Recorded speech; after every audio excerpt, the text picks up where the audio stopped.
혹시 여러분 각본 없는 드라마라고 하는 이야기를 들어보셨죠? 어디서 들어보셨어요? 보통 스포츠에서 많이 이야기를 합니다. 전혀 예상하지 못한 선수가 갑자기 나타나서 막 너무 운동을 잘할 때, 또 한 치 앞을 내다볼 수 없는 그러한 긴박한 경기가 진행될 때, 그 진행자들이 말할 때, 야, 참 각본 없이 드라마 같이 참 이런 상황 같다라는 얘기를 많이 하죠.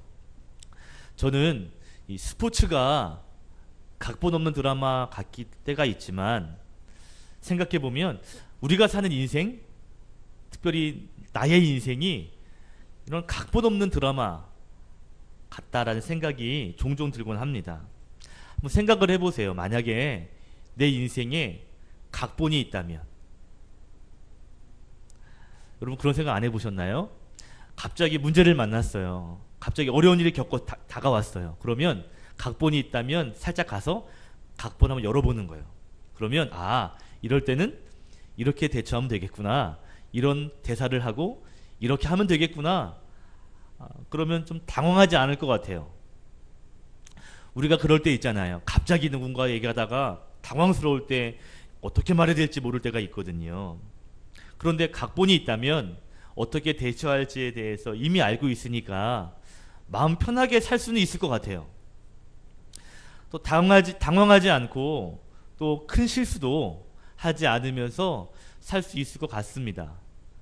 그러나 아쉽게도 우리 인생에는 각본이 없죠. 대본도 없습니다. 사람마다 각자 자기만의 방식으로 살아가요. 어떤 일을 준비할 때 자기만의 계획을 짜고, 또 자기만의 순서를 정하고, 그리고 자기만의 방식을 따라 일합니다. 사람마다 다 다른 것 같아요. 어떤 사람은 이렇게, 어떤 사람은 저렇게. 정답이 없습니다. 각자의 계획과 순서, 그리고 자기의 방법을 가지고 그렇게 살아가고 있죠. 사람마다 다 달라요. 여러분 밥 먹을 때 밥이 있고 국이 있고 찌개가 있고 반찬이 있습니다. 국 먼저 드시는 분 있으시죠? 밥 먼저 드시는 분 있으시죠?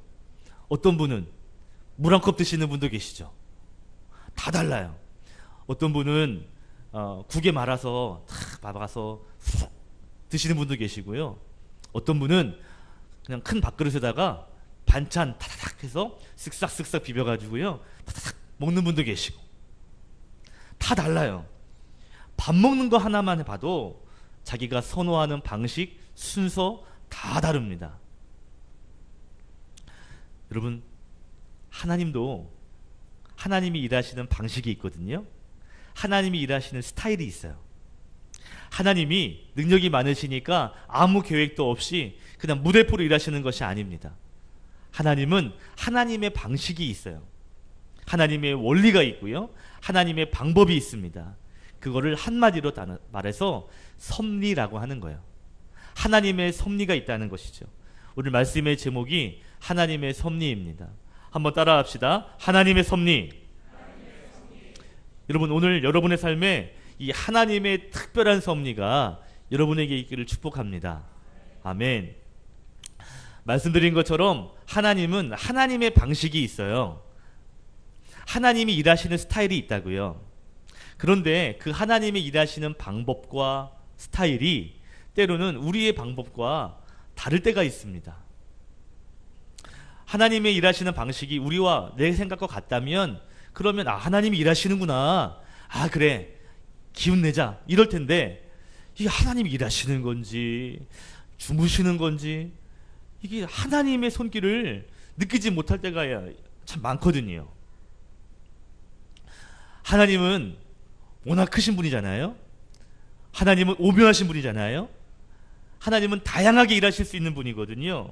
그렇기 때문에 우리의 수준으로 다 알 수 없는데, 그래서 하나님의 일하심도 우리가 예상할 수 없을 때가 많거든요. 때로는 하나님 일하시지 않나? 하나님이 왜 이렇게 일하시지? 하고 하나님의 섭리를 우리가 오해할 때도 있어요. 그런데 물론 하나님의 섭리를 다 이해 못하는 건 아닙니다. 하나님의 섭리를 이해할 수도 있거든요. 그걸 가리켜서 하나님의 보편적인 섭리라 그래요. 무슨 말이냐면 보편적으로 알 수 있다는 거죠. 그것이 대표적인 것이 자연의 섭리입니다. 자연의 섭리. 제가 이렇게 예언하는데요. 한 9월, 10월쯤 되면 날씨가 시원해질 거예요. 제가 예언하는데요. 한 11월, 12월쯤 되면 추워질 거예요. 다 알 수 있죠.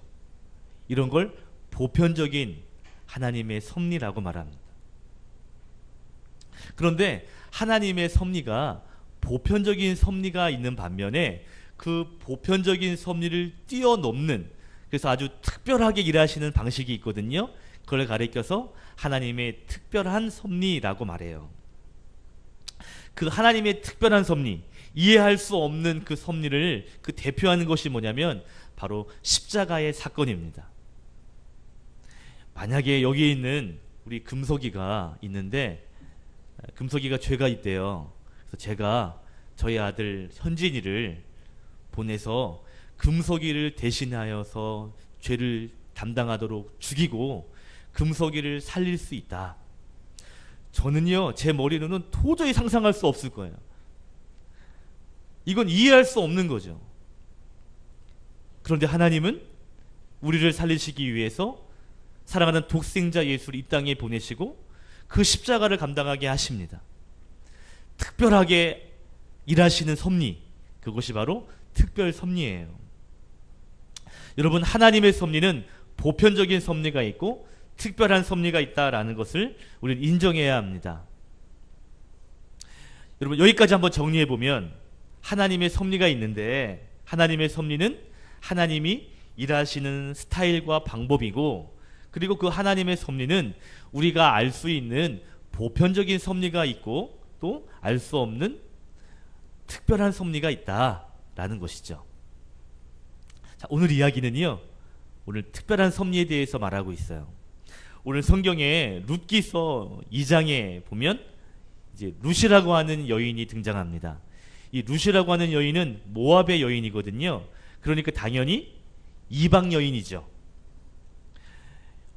이 앞에 있는 1장의 내용을 한번 이렇게 읽어보시면 가족이 사실은 나오미의 가족이에요. 나오미의 가족이 남편 또 아들을 데리고 이제 이스라엘에 살다가 흉년을 만났습니다. 그래서 결국 이 모압이라는 곳으로 이사를 온 거예요. 그런데 그곳에서 이제 모압 여인 룻을 만나서 이제 아들을 장가 보냈다 이 말이죠. 자, 문제는 모압에서 사는데, 그런데 남편도 죽고 아들도 죽었어요. 그리고 자식도 없습니다. 든든한 재산도 없어요. 2절에 보니까 이 시어머니 나오미와 며느리 룻이 어머니의 고향인 이스라엘로 돌아왔는데 먹을 것이 없는 거예요. 2절에 보시면 이 추수 때에 이삭을 주어서 하루하루를 버틸 수밖에 없는 그러한 아주 어려운 상황에 있었습니다. 느껴지시나요? 가정에 남자가 하나도 없고요, 남편도 없고 또 자녀도 없어요. 집도 없고 밭도 없어요. 하루하루 나가서 이삭을 주워서 먹어야만 살 수 있는 상황이란 말이죠. 얼마나 절망적인 상황인지 짐작이 되시죠. 자, 그런데 이 룻기 2장에서부터 보면 하나님이 이 어려운 가정에 개입하셔요. 그리고 하나님이 일하기 시작합니다. 이게 참 은혜로운 거죠. 한마디로 말하면 오늘 말씀은 뭐냐면 룻이라고 하는 여인의 인생에서 하나님이 어떻게 개입하시고 간섭하시는가, 또 어떻게 일하시는가, 룻의 가정에 하나님의 섭리가 어떻게 흘러가고 있는가 하는 것을 오늘 성경은 우리에게 보여주고 있습니다. 오늘 말씀을 통해서 하나님의 섭리를 볼 수 있기를 축복합니다. 아멘. 자, 오늘 룻의 가정에 나타난 하나님의 섭리, 첫 번째는 뭐냐면 우연을 통해서 하나님의 사람을 인도하신다라는 거죠. 한번 따라합시다. 하나님은 우연을 통해서 믿음의 사람을 인도해 가십니다. 중요한 게 뭐냐면 우연히라는 거예요. 3절 4절 말씀 같이 읽어볼까요?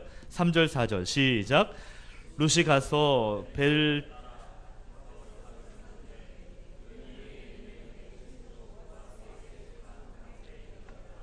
마침 보아스가 베들레헴에서부터 와서 베는 자들에게 이르되 함께 하시기를 원하노라 하니 그들이 대답하되 여호와께서 당신에게 복 주시기를 원하나이다 하니라.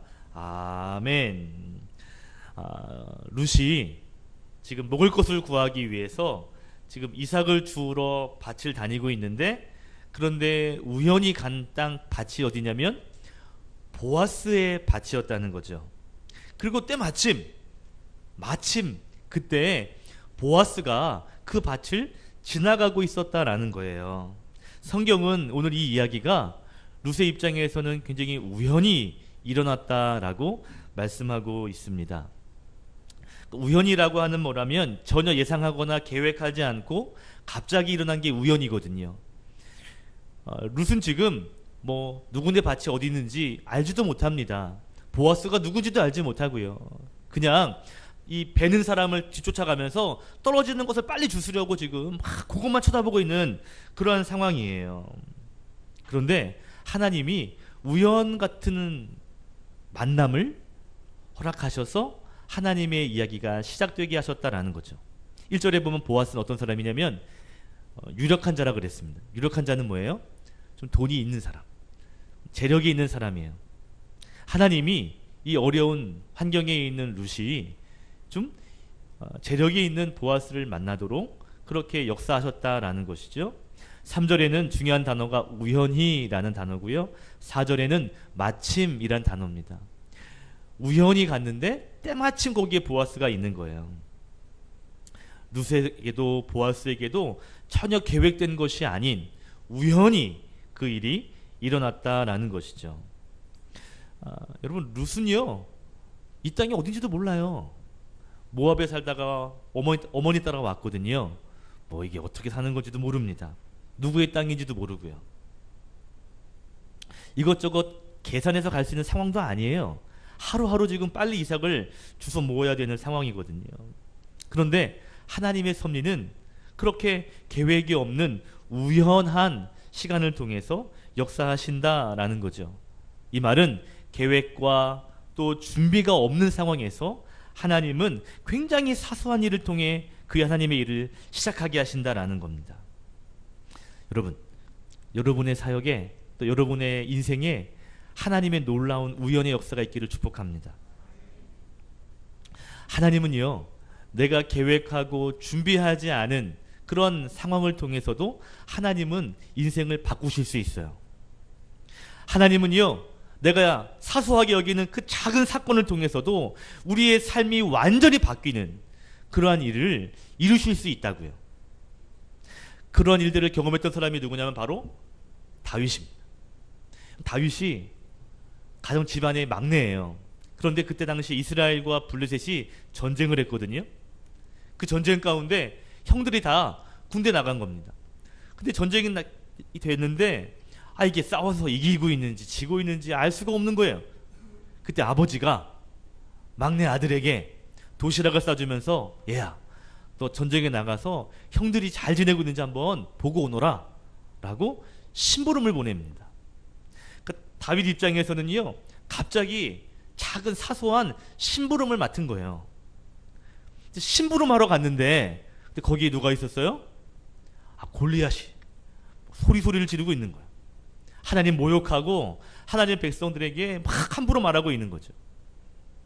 결국 하나님께서는요, 다윗의 그 작은 심부름을 통해서, 그 작은 사소한 일을 통해서 골리앗을 이기게 하시는 각본 없는 드라마를 하나님께서는 이루어 가셨습니다. 가수 중에 노사연이 있는데 우리의 만남은 뭐가 아니야? 우연이 아니야. 무슨 말이에요? 우연인 줄 알았는데 지나고 났더니 필연이었어.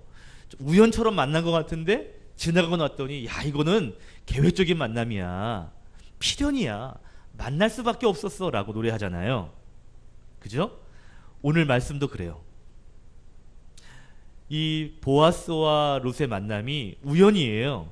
그러나 그 안에 하나님의 계획과 섭리가 있었습니다. 11절에 보아스가 룻에게 이야기합니다. 우리 11절 말씀을 같이 읽어볼까요? 11절 시작. 보아스가 그에게 대답하여 이르되 내 남편이 죽은 후로 내가 시어머니에게 행한 모든 것과 내 부모와 고국을 떠나기 전에 알지 못하던 백성에게로 온 일이 내게 분명히 알려졌느니라. 아멘. 보아스가 뭐라고 얘기하냐면 너의 소문을 들었다는 거예요. 무슨 소문이냐면 남편이 죽은 후에 고향에 남아있지 않고 이 시어머니를 따라 이스라엘에 온 여자가 있다. 그 소문을 내가 들었다는 거예요. 근데 뭐라고 얘기하냐면 보아스가 내가 분명히 들었다라고 말합니다. 자, 나오미와 며느리 룻이 어려움 가운데 결국 고향으로 왔다. 이스라엘로 돌아왔다라고 하는 이야기가 소문이 있었다는 거죠. 그 소문이 보아스의 귀에 들렸는데 내가 분명히 들었다라고 이야기합니다. 이게 무슨 말이죠? 내가 네 소문이 지나가는 걸 얼핏 들었는데 내가 그거 기억해 라는 말이에요. 이거죠. 룻이라고 한 여인이 왔는데 그 이야기를 들어보니 야, 감동이 있더라 라는 얘기입니다. 그러니까 기억하는 거예요. 룻의 입장에서는 우연인 것 같지만 하나님께서는 이미 보아스가 소문을 듣고 마음에 감동을 받고 아 그런 여자가 있구나라고 기억에 남도록 하나님은 뒤에서 역사하신 거죠. 이게 중요합니다. 하나님은 우연인 것 같지만 그러나 그 뒤에서 하나님은 그들을 인도해 가고 계시는 거예요. 사소한 일인 것 같아요. 작은 일인 것 같아요. 그러나 그 일을 통해서 하나님은 기가 막히게 일하고 계시는 거예요. 여러분, 하나님이 개입하시잖아요. 그럼 우연이 대박이 됩니다. 아멘. 하나님이 일하시면 여러분의 인생이 역전될 수 있어요. 작은 사건이지만 그 사건이 엄청난 승리의 사건이 될 수 있는 거예요. 하나님이 개입하시면 됩니다. 하나님이 섭리하시면 되는 거죠. 하나님이 룻의 가정에 하나님의 섭리를 통하여서 우연을 통해 일하시는 것처럼 여러분의 삶에도 여러분의 가정에도 하나님이 이 충만하게 일하시기를 다시 한번 축복합니다. 아멘. 자, 오늘 말씀 어떤 말씀이냐면 룻이라고 하는 여인이 보아스를 우연히 만나게 되었고 그리고 그것에는 하나님의 섭리가 있었다라는 것을 말하고 있죠. 우연히라는 거죠. 여러분들 이 우연히라는 것은요 세상 사람들도 인정해요. 아까 전에 노사연도 노래했잖아요. 우리의 만남은 우연이 아니야. 우연이 있지만 그 우연이 결국에는 필연이 되는 그러한 일들이 세상에도 있습니다. 세상 사람들도 우연의 원리를 알아요. 그런데 오늘 성경은 그냥 우연이 되었다. 하나님은 그렇게만 일하신다라고 말하지 않습니다. 세상 사람들이 알 수 없는 또 하나의 하나님의 섭리가 있어요. 그것을 두 번째 나누고 싶은데 그것이 뭐냐면 바로 하나님의 놀라운 섭리인 은혜라는 것입니다. 한번 따라합시다. 하나님은 은혜를 통해서 흉년을 지나도록 하십니다. 주보에 좀 바꿔 쓰세요. 하나님은 은혜를 통해서 흉년을 지나게 하신다. 우리 8절과 9절 말씀을 같이 한번 읽겠습니다. 8절 9절 시작. 보아스가 룻에게 이르되 내 딸아 들으라. 이삭을 주우러 다른 밭으로 가지 말며 여기서 떠나지 말고 나의 소년들 함께 있으라. 그들이 베는 밭을 보고 그들을 따르라 하였느니라. 목이 마르거든 그릇에 가서 소년들이 길어온 것을 마실지니라 하는지라. 아멘. 자 보세요. 보아스가 룻에게 뭐라고 얘기하냐면 잘 왔다. 다른 밭에 가지 말고 여기에서 이삭을 넉넉하게 주어라. 내가 우리 일하는 소년들한테 얘기해 놓을 테니까 많이 주어도 뭐라고 말하지 말라고. 오히려 목마르면 물도 좀 챙겨주라고 말할 테니까 그러니까 여기에서 있어라 라고 말을 하죠. 12절에는요 보아스가 룻을 축복합니다. 하나님이 너를 보호하시고 너에게 상을 주시기를 원한다라고 축복까지 해줍니다. 그랬더니 룻이 기분이 좋아요, 안 좋아요? 좋죠. 감사하죠. 13절을 보아스에게 말해요. 13절 같이 읽겠습니다. 시작. 룻이 이르되 내 주여 내가 당신께 은혜 입기를 원하나이다. 나는 당신의 하녀 중에 하나와도 같지 못하오나 당신이 이 하녀를 위로하시고 마음을 기쁘게 하는 말씀을 하셨나이다 하니라. 룻이 뭐라고 말하냐면 당신에게 은혜 입기를 원합니다. 지금 은혜를 입었는데 계속 은혜를 입기 원합니다 라고 말합니다. 여러분 지금 이 룻이 보아스에게 은혜를 받았죠. 다른 밭에 가지 않고도 이삭을 넉넉히 주울 수 있도록 은혜를 받았잖아요. 그죠? 그리고 앞으로도 계속 은혜를 받기를 원합니다 라고 은혜를 이야기하거든요. 사실 보아스가 준 은혜인 것 같지만 사실 잘 생각해 보면 하나님이 보아스를 통해서 돕게 하도록 전적인 하나님의 은혜인 것이죠. 하나님이요 보아스의 마음에 감동을 주시지 않았더라면 그러면 그래 야 귀찮아 딴 데 가 이럴 수도 있다니까요. 그런데 하나님이 보아스의 마음에 짠한 감동을 주신 거예요. 여러분 지금 룻이라고 하는 여인 그리고 시어머니 나오미 이 가정의 인생은요 흉년이라고 할 수 있습니다. 룻기의 1장 1절은 흉년의 이야기로 시작해요. 이스라엘에 흉년이 있어서 그 가정이 모압으로 이주를 간 거거든요. 그런데 모압에서 결혼하고 잘 살 것 같은데 남편도 죽고 또 자녀 아들도 죽습니다. 나오미 입장에서요. 며느리밖에 안 남았어요. 그런데 모압 여인 이 이방 여인을 데리고 자기 고향으로 간다는 게 너무 창피한 일이에요. 그렇다고 재산도 없어요. 아무것도 없어요. 그런데 정말 인생이 너무 흉년 같다, 광야 같다 라고 하는 마음으로 지금 돌아온 거예요. 이것이 나오미와 룻의 현실입니다. 고난만 있지 소망은 없어요. 인생의 흉년 같아요. 그런데 문제는 뭐냐면 하나님이요 그의 인생을 풍년으로 바꾸신 것이 아니라 그의 인생에 비록 흉년 같은 인생이지만 이길 수 있도록 그 안에 은혜를 부어주셨다는 거예요. 여러분 꼭 기억하세요. 하나님의 섭리는 풍년을 주시는 것이 아닙니다. 여러분 때로는 풍년도 주시겠죠. 그러나 하나님의 섭리는 흉년의 때에 그 흉년을 풍년으로 바꾸시는 것이 아니라 그 흉년의 때를 견딜 수 있고 이길 수 있도록 은혜를 부어주시는 거예요. 그 은혜가 보이지 않을 때가 있지만 그러나 계속해서 하나님은 은혜를 부어주시고 계십니다. 하나님은 은혜를 주심으로 인해서 흉년을 지나가도록 하신다라는 것이죠. 여러분 이스라엘 백성들이 애굽에서 종살이 하다가 이제 430년 만에 이제 자유를 얻었고 나왔죠. 그래서 광야에 갔는데 40년 동안을 광야 생활을 해요. 얼마나 힘들어요.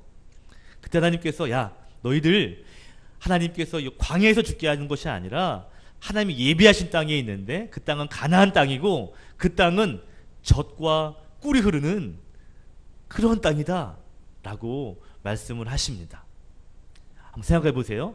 젖과 꿀이 흐르는 땅, 우유가 버터가 막 넘쳐요. 그러려면 가축들이 얼마나 많아야 되겠어요. 꿀이 흘러요. 꿀이 넘쳐요. 얼마나 꽃이 많아야 되겠어요. 하나님이 주시는 땅은 그런 땅이라는 거죠. 풍요로운 땅이라는 거예요. 그럼 그 땅은 얼마나 좋은 땅일까요? 여러분 신명기 11장 그 땅이 얼마나 좋은 땅인지 한번 살펴보겠습니다. 신명기 11장 9절 10절 11절 같이 화면을 통해 읽겠습니다. 시작. 또 여호와께서 너희의 조상들에게 맹세하여 그들과 그들의 후손에게 주려고 하신 땅 곧 젖과 꿀이 흐르는 땅에서 너희의 날이 장구하리라.